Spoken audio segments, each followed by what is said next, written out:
Good afternoon. My name's Adrian, Alsop, Director for Research at the Economic and Social Research Council. That's the UK's biggest funder for social science research.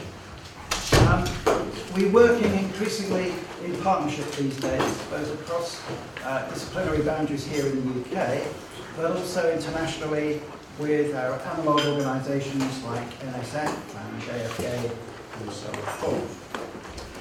So we're all very grateful to you giving up your time and hopefully your intellectual energy over the last 42 days to help take forward this important topic. ESRC has three priorities: economic performance and sustainable growth, influencing behaviour and informing interventions, and a vibrant and fair society. And I think without stretching a point too much, I can make the case that macro is relevant to all of these. And we also do much more than research. We help fund the training of 600 or so PhD students each year. We fund data sets. We fund, for instance, the world's largest Hassel panel study, longitudinal Hassel's panel study. And we're engaged in exercise which is about liberating transactional and commercial data of all kinds. And it might be that follow on to this exercise lies in training, or lies in data, as much as it lies in research. We hold fast to three values in what we do. First of all, a commitment to quality, which you'd expect from a funding agency, and quality is driven by peer review. It's one part of that very important linchpin of guaranteed quality. We also like the research that we fund to make a positive societal and economic difference, impact as we call it in the UK. And our third value is independence. That means independence of any political or ideological persuasion, but also independence from any commercial or other sectional interest. So I hope what comes out of this will be consistent with those values. Now, this is the second symposium that the Council has funded this year. The first one was on epigenetics in Edinburgh.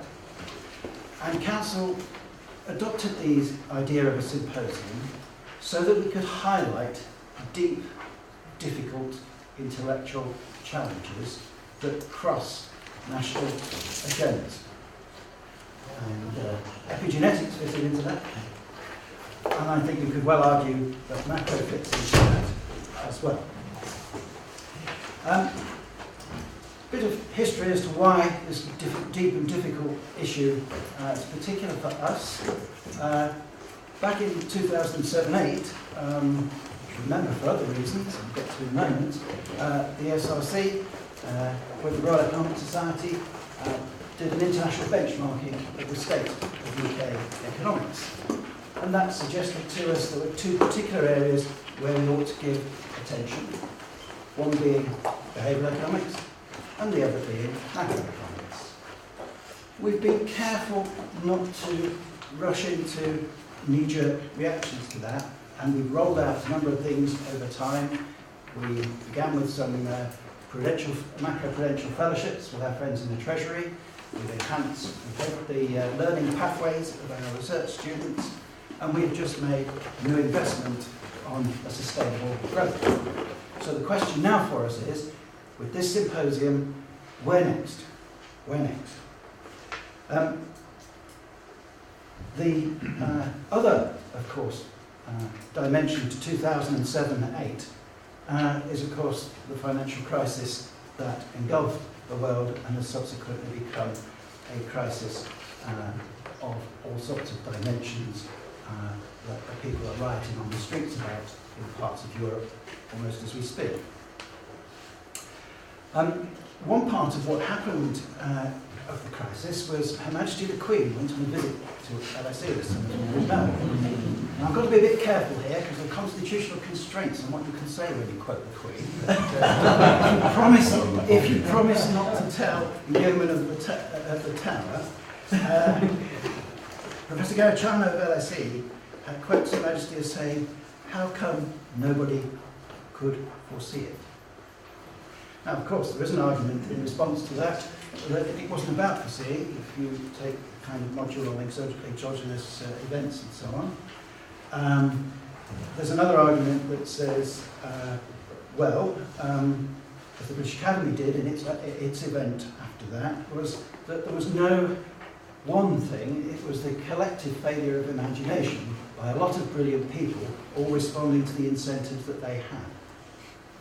Yes, I'll see it take a slightly different take on that, in as much as there were researchers, indeed some of them funded by this council, John's programme, who were pointing at the flaws in the non-inflationary, continuous expansion, the Goldilocks economy that we've grown to know and love in 2007.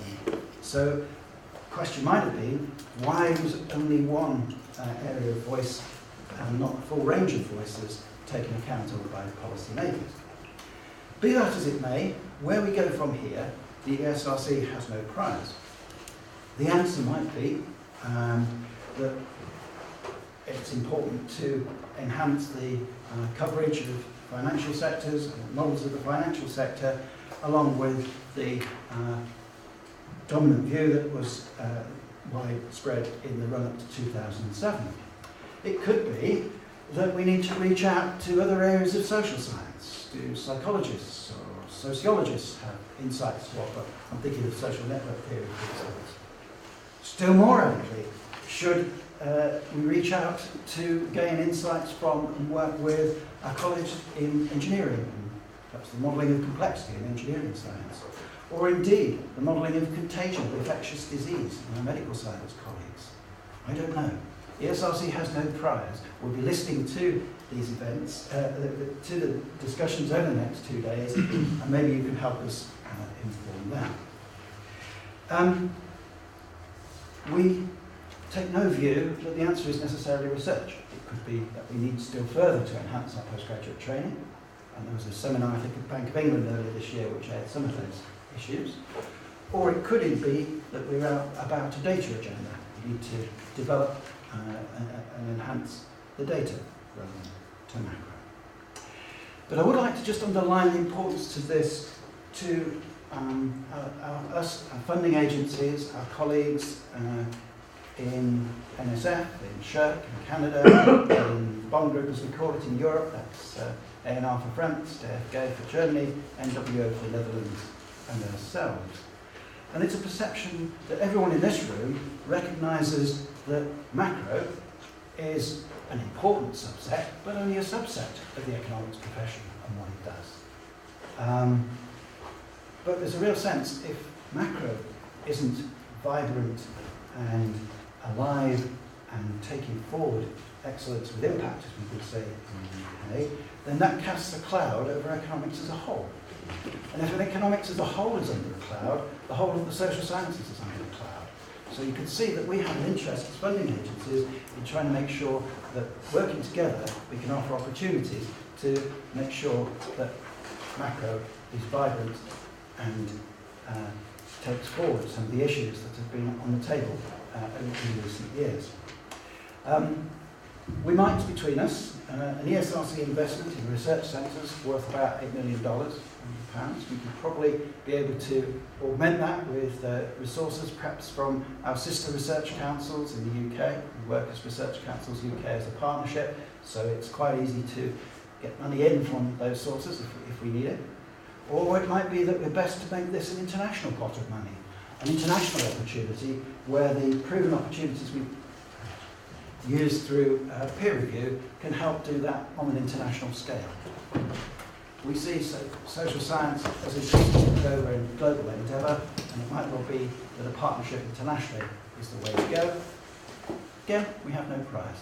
So we hope to listen and learn over the next 24 hours or so as to where we might go best. Just go back where I started from. Thank you all for coming.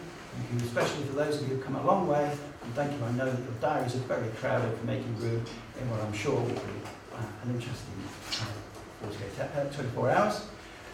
I'm also deeply grateful to David, John, and colleagues here in Oxford for all their help in putting this together. I'm deeply grateful and appreciate that, and it's great to see David about with us today. Appreciate that particularly. So without more from me, that's enough. I look forward to hearing from you. David.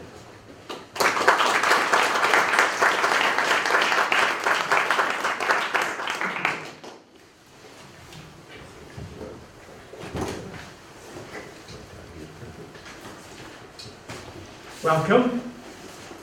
I'm David Hendry, as you've probably gathered from Adrian's comments, and thank you, Adrian, for the introduction. This is the Oxford Martin School that we're in, and they've kindly agreed to host this International Macro Symposium. It's been organised, as Adrian said, by John Mulbar, myself, with infinite help from Angela Wenham. There's no way this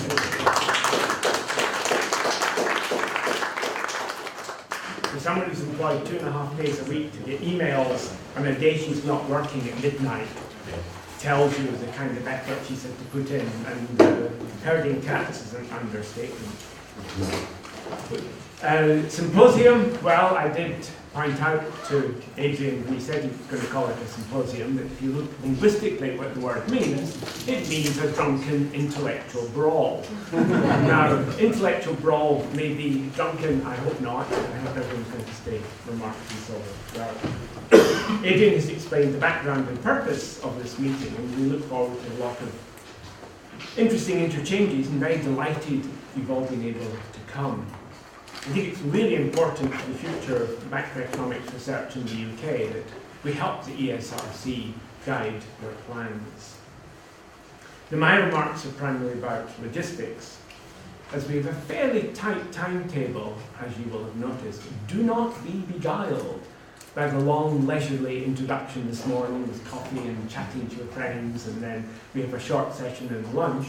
That's forced upon us because this happens to be the first day of what Oxford charmingly calls week 0, which is when all the students arrive, and it was nearly impossible to find anywhere to have lunch around here unless we agreed to Balliol at 12:30. So it wasn't time to fit in a session before lunch. We'll have a lunch and start again at 2 o'clock. And because the timetable is very tight, we've tried to choose tough chairpersons. They must be rigorous in their timekeeping. There is no room for slippage. We know that speakers and discussants who talk for twice as long as has been allocated don't. In order to help the chair people, we have big, bold notices to tell you, stop. Right? You'll get them throughout. If you go on past 2 minutes, then you'll make everyone in the room unhappy. Balliol is just a short walk along what's called Broad Street on the Broad. Please move fairly promptly from here to there and back again to be back by 2 o'clock. It would be slightly unfortunate to start the first session late, given that we've had to change the timetable accordingly. Could you also make sure that your talks are uploaded not at the start of your talk? It can take 3-4 minutes to do it, just when you might not find it near USB or whatever. Make sure they're on here well before your talk starts. Please, please, please. I'm sure either John, myself, Angela, or Felix. Where's Felix? There's Felix. Felix is the other major helper in all of this. So thank you, Felix, for your inputs. And seeing him sitting stapling 60 to 70 sets of things instead of working in his doctorate does give one worries. Dinner tonight's at Nuffield, as I think the notices said. It's usually jacket and tie. Drinks from 6:45. You'll need the entry code if you're not at Nuffield to get into the SCR, and that code is 9632. Okay, so if you think about it, it's 9 followed by 6 plus 3, which is 9, so 9 comes in twice, so 9632 is an acronym for memory. There's going to be a minibus at 9:45 to take those who are at Four Pillars Hotel back, and it will also pick you up again tomorrow morning at about 8 o'clock to get back here for a 9 o'clock start. There have been a number of dropouts at the last minute, and one of the things that John and I spent excessive amounts of time on was the seating for dinner tonight. You're not where we would have put you if the original plan had come through, which it didn't, and there's been a lot of shuffling.